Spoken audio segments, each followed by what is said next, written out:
сезона, 51,69 за Ана Полинари, която видяхте преди секунди в близък план, и Тереза Педжилкова от Чехия с 51,88.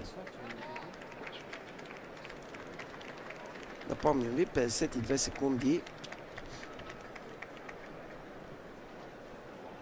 са резултатите на първите 5 състезателки до момента.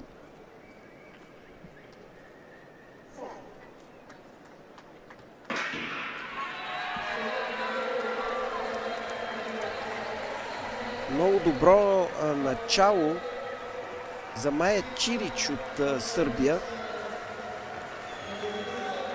Дали Чирич обаче разчела добре силите си.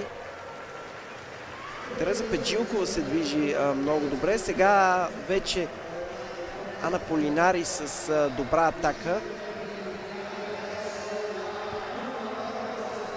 Полинари поема лидерството.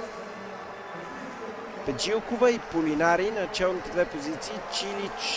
Чирич леко отстъпва назад.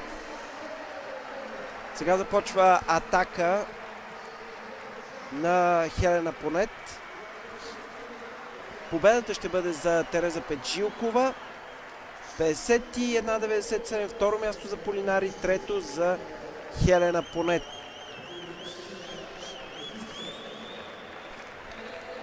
51,96 за Педжилкова.